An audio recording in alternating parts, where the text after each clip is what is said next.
일라이라는 제목의 영화입니다. 2010년도에 나온 영화인데요. 저 영화의 그 배경은 전 세계가 핵전쟁으로 폐허가 됐을 때의 상황을 가정해서 만든 영화입니다. 그래서 먹을 것이 없어가지고 서로 뺏고 빼앗기고 폭력으로 힘센 사람이 모든 것을 지배하는 그런 암흑천지가 저 영화의 배경입니다. 근데 저 영화의 주인공이 바로 저기 있는 저 흑인 배우입니다. 덴젤 워싱턴이라는 사람이에요. 아주 독실한 기독교인입니다. 덴젤 워싱턴. 근데 저분이 저 영화의 주인공을 맡았는데 그 일라이가 저 사람 이름이에요. 저 사람이 길을 갑니다. 무작정 가는 게 아니라 사명이 있어요. 철로역정 같은 그런 내용이라고 보시면 됩니다. 사명이 있는데 저 사람 가방에 큰 책이 있어요. 큰 책이. 그 책이 무슨 책인 줄 아세요? 성경책이에요. 저거 기독교 영화 아닙니다. 저거 그냥 상업 영화입니다. 나중에 한번 보십시오. 저거. 저 상업 영화인데 저 사람이 가방에다가 성경책을 가지고 다니면서 매일 저녁마다 읽는 거예요. 성경책을. 그래서 저 사람의 사명은 전 세계에서 이제 다 폐허가 됐지만 전 세계에 있는 책을 모으는 그 도서관이 샌프란시스코 바닷가에 있는 알카트라즈라는 섬에 있대요. 그 섬에다가 저 책을 갖다 주는 게 저 사람의 사명이에요. 가면서 도둑도 만나고 깡패도 만나고 하면서 막 우여곡절 끝에 싸우면서 가는 그런 내용입니다. 저 사진에 보듯이 저녁마다 성경을 읽어요. 저 사람이. 근데 어떤 여관에 머무는데 어떤 아가씨가 방에 들어왔어요. 근데 그 아가씨랑 밥 먹기 전에 손을 잡고 지금 뭐 하는 걸까요? 네, 식사 기도를 하는 거예요. 근데 저 아가씨는 식사 기도를 해본 적이 없는 거예요. 근데 기도라는 건 이렇게 하는 거야 라고 딱 했어요. 근데 저 아가씨가 이 화근이었어요. 화근. 저 아가씨가 저 남자를 만나고 이제 자기 엄마한테 갔는데 밥 먹기 전에 엄마 손을 붙잡고 기도를 한 거예요. 엄마, 밥 먹기 전에 기도해야 된대. 그 아저씨가 가르쳐줘서. 그 기도를 하는데 그 엄마의 남편이 누구냐? 그 지역의 유명한 깡패, 그러니까 그 지역을 다스리는 카네기라는 폭력배예요. 그 카네기라는 폭력배가 자기 마누라하고 자기 딸하고 손잡고 기도하는 것을 보고는 자기 옛날 생각이 난 거예요. 왜? 이 사람도 핵전쟁이 나기 전에 예수를 믿는 사람이었어요. 어렸을 때 손잡고 기도하고 교회 다니던 사람이었어요. 근데 이 사람은요, 어떤 취미가 있었느냐? 책을 모으는 취미가 있었습니다. 책을 모았어요. 그래서 부하들한테 막 약탈하고 다니면서 먹을 거나 물이나 약탈하고 다니면서 책을 갖고 오는 부하들한테는 특별히 먹을 걸 더 줬어요. 근데 책을 갖고 오는데 이 사람이 책을 보더니 다 버리는 거예요. 보고 버리고 보고 버리고. 이 사람이 찾는 책이 있었던 거예요. 무슨 책을 찾고 있었을까요? 예, 이거 기독교 영화 아닙니다. 지금 기독교 영화 같죠, 그죠? 나중에 한번 보세요. 교회에서 한번 틀어드릴까요? 예, 한번 틀어드릴게요. 이 기독교 영화 아니에요, 이거. 제가 한번 틀어드릴게요, 진짜. 기독교 영화 아니에요. 근데 이 카네기라는 사람은 성경책을 찾고 있었던 거예요. 근데 이 일라이라는 사람이 성경책을 메고 가는 것과 이유와 이 카네기가 성경책을 메는 이유는 달랐어요. 일라이라는 저 주인공은 하나님을 위해서 하나님의 말씀을 보존하기 위해 책을 메고 가지만 카네기는 그 성경 말씀이 사람을 변화시킨다는 걸 알고 있었어요. 말씀이 들어가면 사람을 변화시킨다는 걸 알고 있었기 때문에 말씀으로 사람을 변화시켜서 자기가 권력을 독점하려고 성경을 구하고 다니는 거예요. 그래서 말씀을 여러분 공산주의가 그렇지 않습니까? 레닌, 스탈린 다 이 기독교의 이런 가치관, 기독교의 이런 방법들을 가지고 사람들을 세뇌시키고 변화시킨 그런 거가 그 공산주의잖아요. 공산주의가 결국은 기독교의 이단입니다.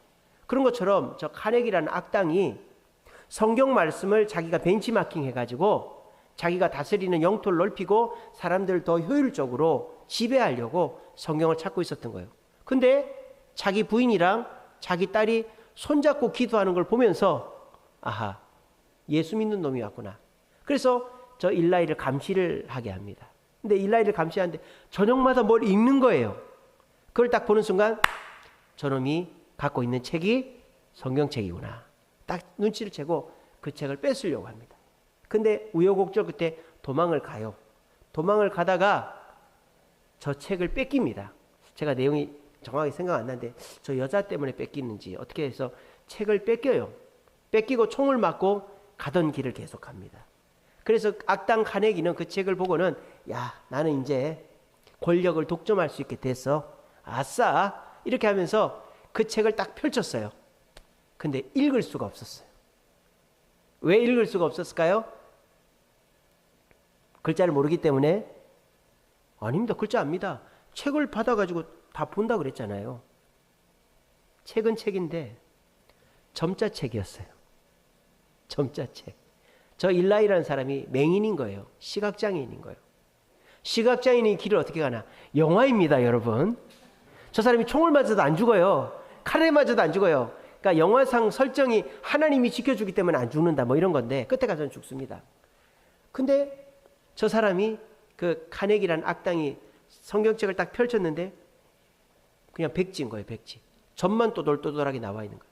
근데 저 사람의 아내가 시각장애인인 거예요. 근데 저 사람의 아내는 남편을 죽도록 미워합니다. 왜? 이 아내를 굉장히 학대했거든요. 그러니까 이제는 뭐가 된 거예요? 주객이 바뀐 거죠. 남편이 아내한테 복종해야만 읽어주게 된 거예요. 그렇게 이제 된 거예요. 그래서 저 책을 뺏겼는데 그러면 이제 책을 못 가져갔겠네요. 근데 저 밑에 그림에 보면 누가 책을 쓰고 있죠. 머리 허연 사람이. 저 일라이가 결국은 그 샌프란시스코 바닷가에 있는 알카트라즈라는 그 원래 교도소인데 거기에 이제 섬으로 갑니다. 그리고 자기가 성경책을 이 도서관에다 기증하러 왔습니다. 근데 아무 책이 없는 거예요. 그러니까 책이 없는데요. 그러니까 저 주인공이 뭐라는 줄 알아요? 내가 성경책입니다. 그러는 거예요. 성경을 다 외운 거예요, 이 사람. 영화입니다, 여러분. 오해하지 마세요. 영화입니다. 그래서 저 사람이 총을 맞아서 결국은 죽어요. 근데 죽기 전에 저렇게 흰색 옷 입고 수염도 깎고 깨끗하게 한 상태에 누워가지고 불러주는 거예요. 불러줘서 그 책을 다 이제 활자로 찍어가지고 보관한다 하는 것이 저 영화의 내용이에요. 그 저 영화의 제목이 왜 일라인 줄 아십니까? 일라인은 전체 스펠링이 아니에요. 빌리브의 중간 글자를 따서 일라이라고 한 거예요. 빌리브에서 B 다음에 ELI를 딴 거예요. 왜 저렇게 땄느냐? 일라이라는 것은 히브리어로 나의 하나님이라는 뜻이에요. 그러니까 그런 중의적인 의미들이 있습니다. 그리고 저 제목이 뭡니까? The Book of Eli 아닙니까? 일라이를 원래 빌리브로 해서 번역한 뭡니까? 믿음의 책. 이런 영화 제목 자체가 저 기독교 영화 아닙니다. 근데 믿음의 책, 성경 이렇게 돼 있는 것이죠. 그래서 저 영화의 핵심은요. 성경을 갖고 있다고 변화가 일어나는 게 아니라는 거예요. 그 카네기라는 악당은 정말 욕심 다 부려가지고 성경을 빼앗았지만 그 성경을 읽을 수가 없는 거예요. 그리고 그 성경을 갖고 있다고 해서 카네기가 아무런 도움을 받지 못하는 거예요. 근데 그 일라이라는 주인공 덴젤 워싱턴은 저 사람은 어떻게 된 거예요? 총에 맞아도 칼에 맞아도 죽질 않는 거예요. 왜? 매일 저녁마다 성경을 읽고 하나님과 동행하니까 하나님이 지켜주신다는 거예요. 그래서 철로 역정 같은 그런 내용의 영화가 저 일라이라는 영화입니다. 제가 저 영화를 오래전에도 봤고 아이들하고도 같이 보고 이렇게 했는데요. 우리가 이 황무지 같은 세상을 삽니다. 저기도 그렇지 않습니까? 아무도 예수를 믿지 않아요. 뭐 먹고 살 수가 없는데 누가 예수를 믿겠어요? 근데 유일하게 저 일라이라는 한 사람이 예수를 믿는 거예요. 그리고 말씀을 읽고 말씀을 간직하고 있는 거예요. 그랬더니 어떻게 됩니까? 저 사람으로부터 변화가 시작이 되는 거예요. 우리 기독교는 예수님 오시기 전에는 아무도 하나님을 믿지도 않고 신앙생활을 하지 않았습니다. 근데 예수님이라는 한 분이 딱 오시고 그분이 우리에게 말씀을 신구약 말씀을 딱 묶어서 우리에게 남겨주시고 그 말씀이 지금 남아있죠. 예수님은 이 땅에 안 계시죠. 그 말씀을 우리가 읽고 듣고 묵상하고 실천하니까 우리의 삶 속에 변화가 일어나고 그 변화를 경험한 사람은 어떻게 돼요? 교회를 계속 나오고 신앙생활을 한다라는 것입니다. 오늘 성경 말씀에 나오는 이 두 사람은 말씀의 변화를 경험한 사람이다라는 거예요. 화면 바꿔주세요. 오늘 두 사람이 나오죠. 첫째는 베드로입니다. 둘째는 가이사랴의 백부장 고넬료입니다. 이 두 사람은 서로 만난 적이 없어요. 공통점도 하나도 없어요. 민족도 달라요. 지배계층이고 피지배계층이에요. 그런데 이 두 사람에게 공통점이 딱 하나가 있어요. 그게 뭐죠? 하나님께서 말씀해 주셨다는 거예요. 베드로에게도 나타나 말씀하시고 고넬료에게도 나타나 말씀하셨습니다. 뭐라고 말씀하십니까? 고넬료에게는 무두장이 시몬의 집에 베드로라는 사람이 있는데 그 사람을 불러서 말씀을 들어라. 그렇게 말씀하셨어요. 베드로에게는 어떤 말씀을 주십니까? 하늘에서 보자기가 내려왔는데 유대인들이 먹을 수 없는 짐승들이 있는 거예요. 그래서 베드로가 그걸 거부했죠. 그랬더니 두 번째 또 보이고 세 번째 또 보이자 아하, 이게 하나님의 뜻이 있구나 하고 깨달은 차에 고넬료가 보낸 하인이 온 거예요. 그러면서 우리 주인은 가이사랴의 백부장 고넬료인데 당신을 청하니까 좀 따라와 주세요. 이렇게 했단 말이에요. 이게 이 두 사람의 유일한 공통점입니다.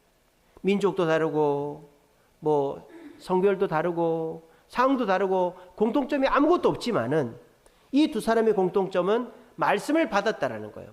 근데 말씀을 받은 상태에서 변화가 있었어요, 없었어요? 없어요. 고넬료는 그냥 고넬료고 예수 믿지 않고 그냥 백부장 고넬료고 베드로도 그냥 유대인들의 사도 베드로예요. 말씀을 받았지만 아까 그 영화 일라이라는 영화에서 보면 그 성경책을 카네기가 가지고 있어도 아무짝에도 쓸모가 없는 거예요. 읽을 수도 없고 그걸 실천을 안 하니까. 그러니까 오늘 이 자리에도 말씀을 듣는 것만 가지고는 변화가 없다 이 말이에요. 그러니까 베드로나 고넬료가 주님의 말씀을 듣는 것만 가지고는 변화가 일어나지 않았습니다. 근데 변화의 시작은 어디서부터 시작됩니까? 그 말씀을 순종하는 데서 시작됐다 이 말이에요. 고넬료는 말씀을 듣고 어떤 순종을 합니까? 자기 하인을 보내가지고 베드로를 청하죠. 그리고 베드로는 어떤 순종을 합니까? 먹지 못하는 음식의 환상을 3번이나 봤지만 그것을 거부하지 않고 그 고넬료의 하인이 왔을 때 그 사람을 따라가죠. 이게 뭡니까? 말씀 앞에서 순종한 것이죠. 그 순종했더니 결과가 어떤 결과가 난다. 변화가 일어났단 말이에요. 어떤 변화가? 고넬료의 집에는 예수를 믿어 세례를 받게 되고 이방인 최초로 성령을 받게 되는 기적이 일어나게 됩니다. 베드로는 유대인에게만 갇혀 있었던 그 복음을 이방인에게 전하는 최초의 사도가 되게 된 것입니다. 그래서 지금 우리에게까지 이방인들에게 성령이 임하고 이방인들에게 복음이 전해지는 사건이 바로 이 고넬료와 베드로의 말씀 앞에 순종한 사건을 통해서 일어났다라는 것입니다.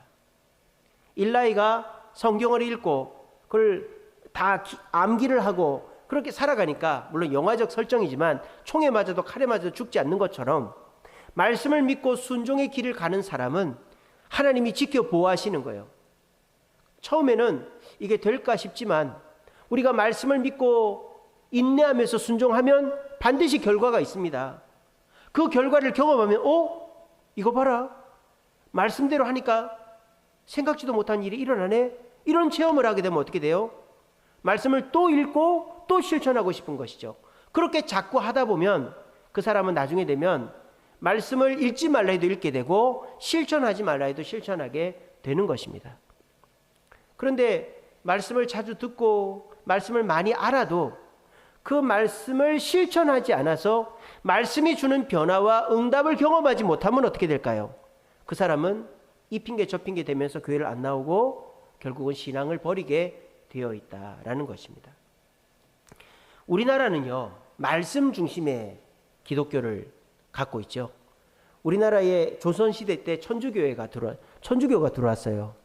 근데 천주교가 들어올 때 신부가 먼저 들어온 게 사람이 들어온 게 아니에요. 뭐가 들어왔습니까? 서학이라는 한자로 된 성경책이 중국에서부터 들어왔어요.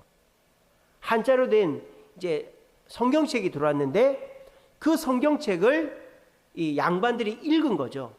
읽는데 그 말씀을 읽고 말씀대로 사니까 자기가 경험하지 못했던 그런 경험과 놀라운 변화들이 일어나는 거예요. 그래서 이 양반들이 변화가 되어가지고 이제 그 양반들 중에서 김대원이라는 사람은 신부도 되고 말이죠. 프랑스 신부도 들어오고 그렇게 해서 교회가 만들어지고 이렇게 한 거예요. 그래서 그 당시에 어떤 노비가 이런 그 기록을 남겼습니다. 나는 두 개의 천국을 누리고 산다. 첫 번째 천국은 죽어서 갈 천국이고 두 번째 천국은 주일마다 예배드리는 이 예배당이 천국이다. 그렇게 얘기한 거예요. 왜? 이 노비가 조선시대 어떤 때입니까? 노비는 뭐 죽어도 항거할 수 없고 자식이나 마누라도 뺏겨도 뭐라고 말할 수 없는 시대가 노비들이 비참한 시대예요. 근데 그 시대에 이 노비가 예배당만 가면 어떻게 돼요? 양반이 자기한테 형제님이라고 부르는 거예요. 평등하게 대우를 하는 거예요. 그러니까 자기는 이제 죽어도 좋다 이거예요. 예배당 와서 양반들한테 형제님 소리 들으니까 너무너무 좋다 이거예요. 그게 어떻게 해서 된 거예요? 조선시대 사회에서 그게 있을 수가 없잖아요. 양반들이 말씀 앞에 철저히 순종하니까 말씀이 그 사람들을 변화시키고 조선 사회에 큰 변화의 일이 있었다는 거예요. 그래서 지금 저기 그 마포 옆에 양화진이라는 곳에 가면 절두산이라고 있잖아요. 예수 믿는 사람 제사 안 지낸다고 목을 베서 죽인 곳이 절두산 아닙니까? 그래서 그 조선시대 때 가톨릭은요, 우리 개신교랑 똑같았다고 보시면 됩니다. 왜? 성경대로 신앙생활 했으니까. 근데 지금의 가톨릭은 완전히 달라졌죠. 일제시대 때부터 바뀌었어요. 일본이 신사참배해라, 신사에 절해라 했더니 가톨릭 교황이 뭐랬는지 압니까? 신사참배는 문화행사이기 때문에 해도 된다 그랬어요. 그래서 가톨릭 신자들은 다 그 신사참배 했어요. 그리고 가톨릭은 모든 결정의 중요한 첫 번째가 성경이 아니죠. 첫 번째는 교황의 말이고 두 번째는 교회의 결정이고 세 번째가 성경이에요. 그러니까 천주교회에서 성경은 절대적 권위가 없어요. 그러니까 천주교인들에게는 변화가 없는 거예요. 천주교인들은 그냥 신앙생활, 개신교 다니다가 술도 먹고 담배도 피고 좀 편하게 지내고 싶은데 개신교에서는 하도 뭐라고 하니까 천주교회로 갈아타는 거죠. 천주교회는 술 먹어도 되고 제사 지내도 되니까 그렇게 천주교회로 갈아타서 신앙생활 하는데 이제 이차 저차 핑계가 생기면 이제 천주교회도 안 나가게 되는, 이제 종교의 무덤이 천주교회가, 기독교의 무덤이 천주교회가 되는 것이죠. 자, 우리 개신교회는 어떻습니까? 일제시대 때 말씀 중심으로 신앙을 지킨 데가 우리 개신교회 아닙니까? 신사참배하라고 막 고문을 하고 사람을 죽여도 하나님 앞에서 우상 숭배하면 안 된다고 목숨을 걸었던 사람이 우리 일제시대 때 우리 신앙의 선배들, 우리 고신교단 아닙니까? 여러분, 조선시대, 일제시대 때요, 우리나라 인구가 1600만이었어요. 지금은 5천만이 넘잖아요. 1600만이었어요. 근데 그때 당시 기독교 인구가 몇 명이었는지 아세요? 29만 명이었어요. 29만 명. 2%밖에 안 됐어요. 일제시대 때 기독교 인구가 조선 인구 중에 2%밖에 안 됐다고요. 근데 학교를 세우고 병원을 세우고 독립운동을 한 사람은 다 기독교인이었어요. 우리나라 독립선언서, 기미독립선언서를 쓴 사람이 33명입니다. 그 33명 중에 16명이 기독교인이에요. 이게 뭔 뜻입니까? 하나님의 말씀에 민족을 사랑하고 우상 숭배하지 말고 이웃을 사랑하고 나라를 지키고 이런 말씀들에 순종해서 그렇게 한 거예요. 그랬더니 어떤 일이 벌어지는 거예요? 하나님 역사가 일어나는 거예요. 그래서 기독교인들이 숨어 지내면 하나님이 보호하시고 기독교인들에게 하나님이 축복이 임하고 그렇게 해서 잡아 죽인다 그래도 죽을지언정 신앙을 버리지 않는 이유가 뭐예요? 하나님의 은혜를 받았기 때문에 그렇게 하는 거 아니겠습니까? 근데 요즘은 어떨까요? 요즘은 이제 교회를 내가 언제쯤 안 나가야 자연스럽게 안 나갈 수 있을까? 이 고민하는 시대인 것 같아. 그래, 자연스러웠어. 이러면서 그래, 이 타이밍이야. 내 사업이 망했을 때, 내가 이사 갈 때, 내가 어려움이 있을 때, 내가 내 체면 안 구기고 자연스럽게 교회를 안 나갈 수 있는 절호의 찬스야. 이러면서 하나씩 둘씩 교회를 빠져나갑니다. 그게 왜 그럴까요? 제가 가만히 생각을 해봤어요. 지금 유럽의 교회들은요, 교회가 텅텅 비었어요. 할머니, 할아버지들밖에 교회 없어요. 유럽의 천주교회들 같은 경우에는요, 신부님을 구할 수 없어가지고 아프리카 신부님들이 신부를 합니다. 외국인 노동자예요, 쉽게 말하면. 아프리카 천주교인들을 데려다가 대충 교육시켜서 신부를 시키는 거예요. 우리나라도요, 여러분 동남아시아 수녀 있는 거 아십니까? 흑인 수녀 있는 거 아십니까? 흑인 신부님 있습니다. 동남아시아 신부님 있습니다. 인도 신부님 있습니다. 외국인 노동자죠, 쉽게 말하면. 왜 우리나라 사람들이 신부를 안 하려니까. 목사도 안 하려고 그러는데 신부는 더 안 하죠. 결혼도 못 하고 재산도 없고 자식도 못 낳고. 그러니까 누가 신부를 하려고 그러겠어요. 그러니까 지금 가톨릭만 그런 게 아니라 개신교도 똑같아요. 우리 개신교회도 가만히 보면은 그래도 지금은 교회들이 그래도 반 이상은 찹니다. 그죠? 건물 있는 교회들 보면 대부분 다 자리가 차요. 제가 가만히 생각을 해봤어요. 저 사람들이 왜 저렇게 교회를 나올까? 우리 한국에 있는 개신교인들은 왜 이렇게 교회를 나올까? 뭐 그런 분들이 계시겠죠. 가족들이 다 교회를 나가는데 나만 안 나가면 이상하니까. 또 내가 그래도 교회에서 직분을 맡았고 내가 교회에 다닌다는 걸 사람들이 아니까 안 나가면 안 될 것 같으니까. 또 내가 습관적으로 교회를 나가는데 안 나가면 허전해서 그렇게 해서 교회를 나오는 분들이 있어요. 이제 그런 분들은 어떻게 될까요? 자연스러웠어 이렇게 되는 거죠. 어떤 계기가 있으면 자연스럽게 교회를 안 나오는 거예요. 그래서 지금 한국에 있는 교회들의 교인 숫자가 이제 줄어들고 있지 않습니까? 자, 그런데 여러분 이거를 교인 숫자가 줄어드는 거를 걱정하거나 문제다라고 생각하면 안 돼요. 문제가 뭘까요? 말씀의 은혜를 받아서 말씀에 순종하여 변화를 경험하지 못하기 때문에 사람들이 떠나가는 거예요. 지금 교회 내에 남아있는 사람들은 여러분들 여기 앉아 계신 분들, 제가 볼 때 여러분들은 뭐 가족들 눈치 보느라고 또는 다른 사람 눈치 보느라고 또는 습관적으로 교회 나오는 분은 아니에요. 여기 계신 분들은. 그죠? 예. 여기 계신 분들은 다 내가 좋아서 나오는 거고 내가 은혜 받아서 나오는 거죠. 여러분들은. 그러니까 여러분들은 뭐 하늘이 두 쪽 나도 교회 나올 분들이에요. 그러니까 아직 한국 교회에는 그런 분들이 많아요. 절반 이상은 될 것 같아요. 한국 교회는 저 대형 교회 가면 3분의 2는 남의 눈치 보면서 교회 다니는 사람이겠고 3분의 1은 그래도 교회를 자기가 믿음 갖고 응답 받아서 나오는 사람이겠지만 이렇게 우리 교회 같이 작은 교회는 그래도 다 하나님의 응답을 받고 내가 믿음의 변화를 경험했기 때문에 나오는 사람들이겠죠. 그러면 이제 문제는 뭐냐? 우리 말고 우리 같은 교회 성도들, 우리 자녀들이 계속 교회를 나오게 하려면 어떻게 되느냐 하는 거예요. 그 사람들한테 잘해주고 뭐 맛있는 거 사주고 맞춰주고 하는 것도 중요하지만은 그 사람들이 우리 성도들이 우리 자녀들이 말씀을 듣고 말씀에 순종하여 하나님의 응답을 경험하게 해줘야 되는 거예요. 그러면 나오지 말라 해도 나옵니다. 그래서 우리가 그런 계기들을 자꾸 만들어줘야 교회 성도들이 나오게 되는 거예요. 이 금요기도회도 왜 합니까? 우리가 특별히 기도를 열심히 해서 응답받는 경험을 좀 시켜드리기 위해서 우리가 금요기도회를 이렇게 하는 거잖아요. 그래서 우리가 집중해야 될 건 뭐냐? 일라이에서 그 주인공 일라이가 왜 칼에 맞고 총에 맞아도 안 죽느냐? 성경을 읽고 말씀을 묵상하고 암송하니까 하나님의 보호하심이 있어서 성경을 나보다 더 소중하게 여기고 보호하는 거죠. 베드로와 고넬료가 어떻게 해서 변화가 됐는가? 하나님의 말씀을 가지고 그 말씀을 받았고 그 말씀에 순종하니까 성령도 임하고 말이죠. 세례도 받고 변화를 체험하니까 베드로와 고넬료가 그렇게 된 거 아니겠습니까? 여기 앉아 계신 분들 중에 교회 나오면서 하나님의 응답을 하나도 경험하지 못했다. 그런 분은 없을 거예요. 그죠? 여러분 기독교는 체험이 전부는 아니지만 체험의 종교입니다. 기독교는 체험의 종교예요.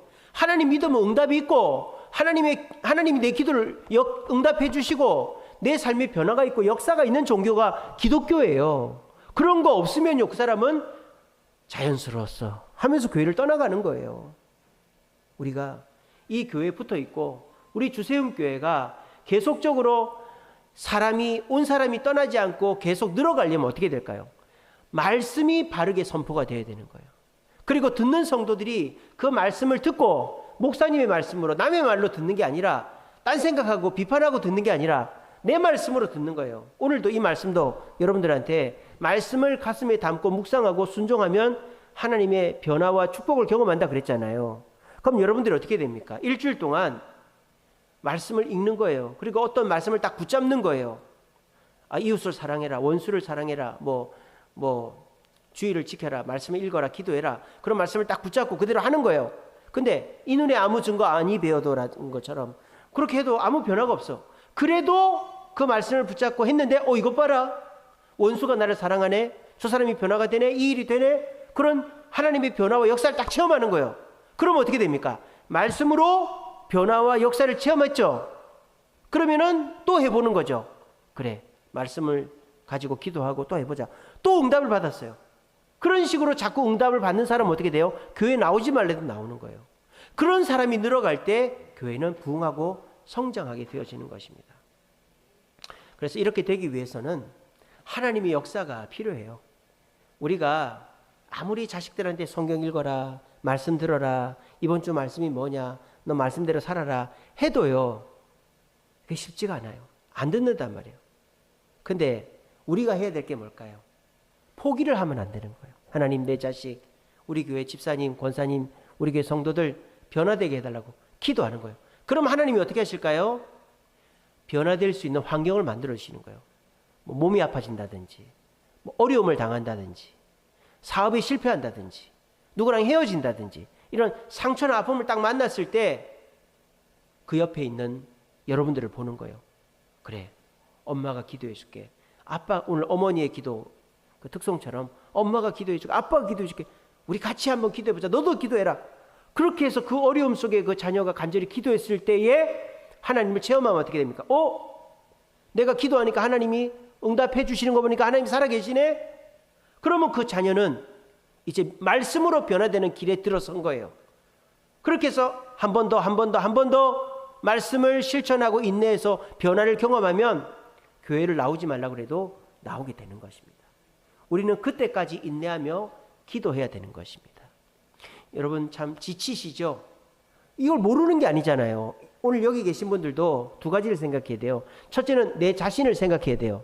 내가 말씀을 읽고 말씀에 순종하고 인내해서 내 스스로가 먼저 말씀으로 변화되고 응답받는 삶을 살아야 되는 거예요. 아시겠죠? 여러분들 말씀을 읽고 듣고 그 말씀에 순종하고 그 말씀이 이루어질 때까지 기다리시기 바랍니다. 그 힘들죠. 근데 그렇게 하셔야 돼요. 평소에 내가 욕심이 나고 게으르고 싶고 화가 나고 해도 말씀을 묵상하며 말씀대로 해야 되는 거예요. 그렇게 해서 여러분들이 먼저 말씀의 체험을 경험해야 되는 거예요. 그리고 그거를 직간접적으로 자녀들한테, 남편한테, 아내한테, 성도들한테 얘기하는 거예요. 내가 이번에 이런 일이 있었다고, 내가 어려운 일이 있었는데 말씀대로 순종하니까 이런 변화가 있었다고, 응답이 있었다고 그렇게 하는 거예요. 그럼 그 사람들이 듣는 둥 마는 둥 하겠죠. 나는 그런 어려움 없으니까 상관없네 이렇게 하겠죠.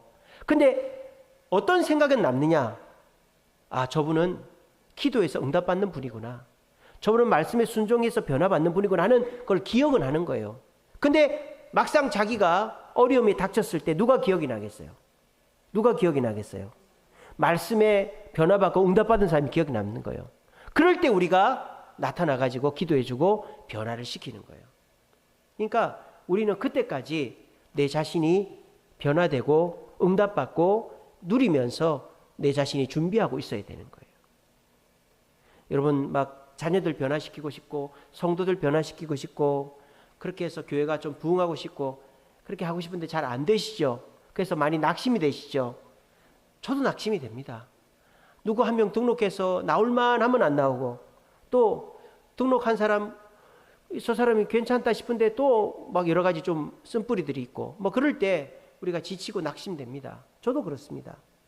하지만 여러분, 포기하지 마시고 낙심하지 마십시오. 하나님의 때가 있습니다. 우리 교회도 부흥의 때가 있어요. 이번 주일 오후 예배 설교입니다. 부흥의 때가 있고요. 하나님이 한번 흔들어 가지고 하나님을 찾게 할 때가 있어요. 지금은 하나님을 안 찾으니까 그럴 때가 아닌 것이죠. 하나님이 한번 이 세상 풍지평파를 일으켜 가지고 하나님을 찾게 할 때가 있단 말입니다. 그럴 때 여러분들이 여러분 자녀들에게, 부모 형제에게, 성도들에게 말씀에 순종해봐. 말씀 순종하고 인내해봐. 그러면 네 삶에 역사가 있을 거야 라고 가르쳐 주는 거예요. 보여주는 거예요. 그러면 말씀에 순종하고 말씀에 변화받고 응답받으면 교회 나오지 말래도 나오는 거예요. 우리 대한민국의 기독교 인구가 일제시대 26만이라고 그랬어요. 지금 10배 부흥했죠. 10배가 뭡니까? 지금 1000만이잖아요. 엄청 많이 부흥했죠. 그죠? 40배, 몇 배 부흥했나? 예, 제가 수학을 잘못해서. 어쨌든 많이 부흥했습니다. 예, 저를 욕을 하십시오. 저는 수학을 잘 못합니다. 갑자기 계산을 하니까.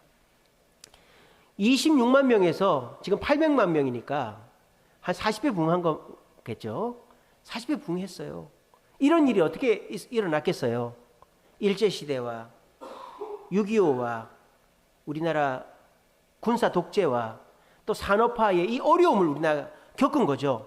그때 예수 믿는 사람들이 그 어려움의 순간에 하나님을 의지한 거예요.